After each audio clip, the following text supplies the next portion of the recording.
안녕하세요. 기사가 신창구입니다. 귀를 사랑합니다. 귀한 사람을 사랑합니다. 오늘 서울 마산병원 이비인후과 교수를 안종훈 교수께서 난청에 대한 여러 가지 정보를 주셨습니다. 안녕하세요. 울산대 서울 아산병원 이비인후과 교수 안중호입니다.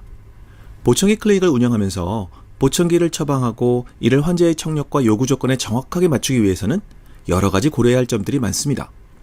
이번 강의에서는 서울 아산병원 이비인후과 보청기 클리닉에서 보청기 처방 후 성능평가 및 피팅하는 과정에 대해서 말씀드리겠습니다. 보청기의 정확한 피팅을 위해서는 고려해야 할 점들이 많습니다. 우선 환자의 정확한 청력 검사가 필요합니다. 또한 어음 분별력 검사, 불쾌 역치 등을 통해서 정확한 보청기를 선택하는 것이 중요하겠죠. 요즘에는 RIC형 보청기를 많이 사용하지만 환자들 중엔 다른 보청기의 형태, 예를 들어 CIC형 등을 선호하는 분들도 있습니다. 이때 환자의 청력 정도와 귓구멍 형태 등을 고려해서 충분한 상담이 필요합니다. 같은 청력 역치를 가졌다 하더라도 환자들마다 실제 보청기를 사용하는 환경이 제각각입니다. 예를 들어 울림 소리가 많이 들릴 수 있는 교회나 성당에서 보청기를 사용하고 싶은 분들도 계시고 야외 활동을 많이 하는 분들도 계십니다. 그렇기 때문에 보청기 처방 이후 환자와 상담을 진행하면서 실제 보청기를 사용하면서 불편한 점이나 부족한 부분을 충분히 듣고 피팅에 참조해야 합니다. 사람들마다 웨이드의 모양이 제각각이죠.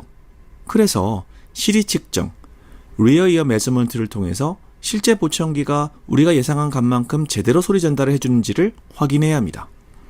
그러기 위해서는 다시 말씀드리겠지만 정기적인 상담과 청력 검사 및 추적 평가를 해야 합니다. 이 중에서 가장 중요한 핵심은요, 뭐니 해도 정확한 청력 검사입니다. 그래서 보청기를 외부에서 제작하길 원하시는 경우라면 저희 병원 청력 검사지를 복사해서 드립니다. 서울 아산병원의 보청기 상담 및 피팅 과정에 대해서 말씀드리겠습니다. 난청을 주소로 외래 내원하신 경우 수능 청력 검사, 고막 내시경 검사 등을 통해서 수술이나 약물 치료로 좋아질 수 있는 난청인지 우선 확인을 하고 보청기 필요성에 대해서 충분한 상담을 한 이후 환자의 청력에 맞춘 보청기를 시험 착용하고 설명드립니다. 보청기 착용을 결정하고 보청기를 전달받는 첫날 우선 환자의 청력도에 맞추어 2cc 커플러를 이용해서 보청기의 주파수별 증폭 정도, 한계 출력 레벨값 등을 세팅하고 전달합니다. 그리고 환자의 웨이도의 실측을 통해서 2cc 커플러와의 차이값인 RECD, Rear Ear Coupler Difference 값을 결정해 줍니다. 물론 보청기 사용 방법, 주의사항 등에 대해 꼼꼼하게 설명드려야겠죠. 저는 이때 두 가지를 강조하는데 항상 보청기 케이스를 들고 다니면서 부득이하게 보청기를 귀에서 빼야 하는 경우 주머니에 넣지 말고 케이스에 넣으실 것과 특히 요즘처럼 마스크를 쓰고 다니는 경우 RIC형 보청기를 가장 먼저 착용하고 안경 혹은 마스크를 하실 것을 강조드립니다. 마스크 벗다가 보청기가 덩달아 날아가 버릴 수도 있으니까요.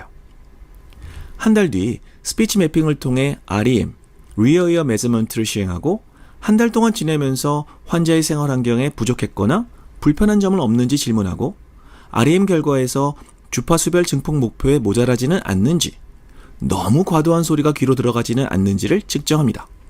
이때 주의해야 할 점은 보청기 클리닉에서는 보청기 팁을 정확하게 삽입하고 검사를 하는 데 비해서 실제 생활에서는 환자들이 보청기를 귓구멍에 너무 얕게 삽입해서 덜 들린다고 하시는 경우가 있습니다.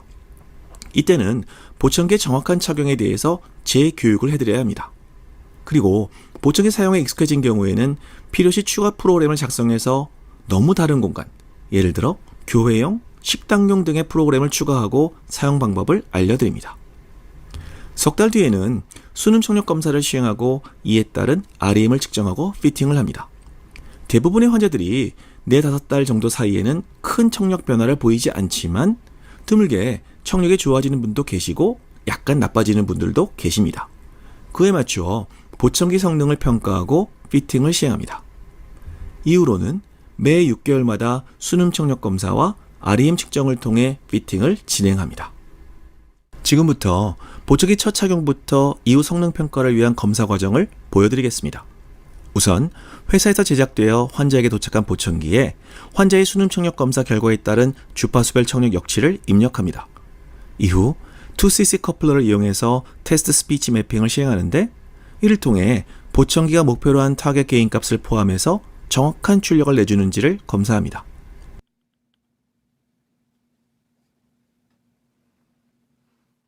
그런데 사람들마다 웨이도의 크기는 다양하죠.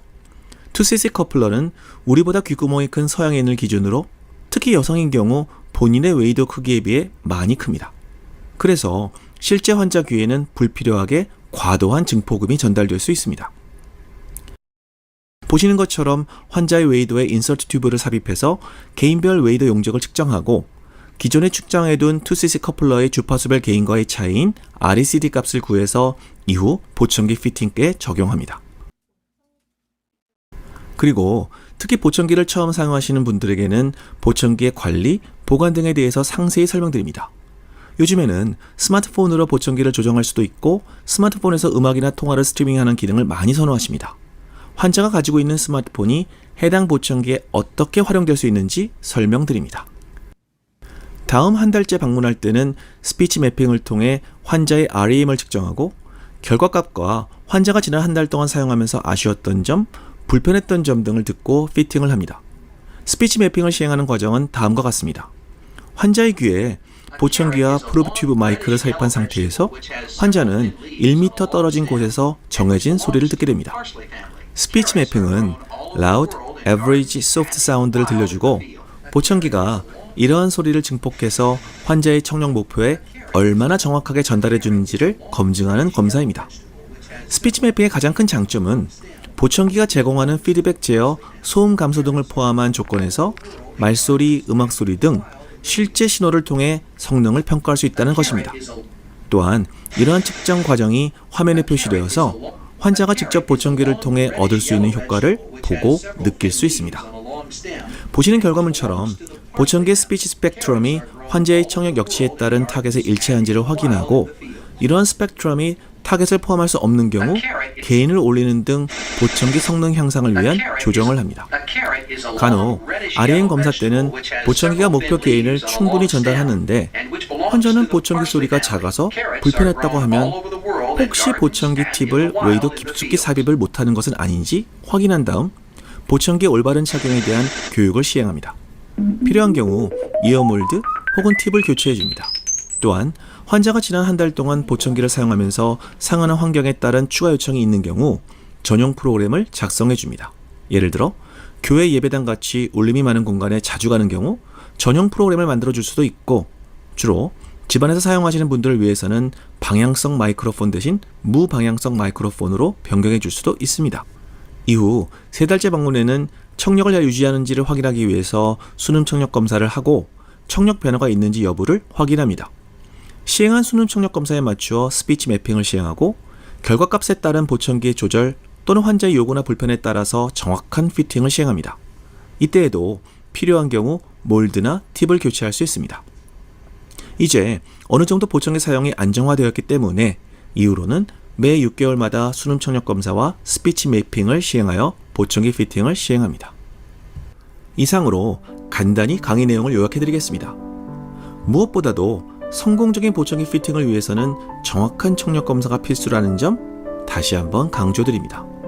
그렇지만 환자가 보청기를 실제 사용하면서 느끼는 불편감과 요구가 더 중요하겠죠. 보청기의 정확한 성능 평가를 위해서는 반드시 CD 측정, 리어웨어 메저먼트를 통해 평가해야 합니다. 마지막으로 보청기 착용 환자는 보청기 착용 후 한 달, 석 달, 그리고 6개월 간격으로 보청기 클리닉을 방문하여 청력 검사 및 보청기 성능 평가를 시행해야 합니다. 이상으로 보청기 클리닉에서 환자의 보청기 처방과 그 이후의 성능 평가, 피팅에 관련된 과정을 간단히 설명드렸습니다. 앞으로 보청기 클리닉을 운영하실 때 작은 도움이 되시길 바랍니다. 감사합니다.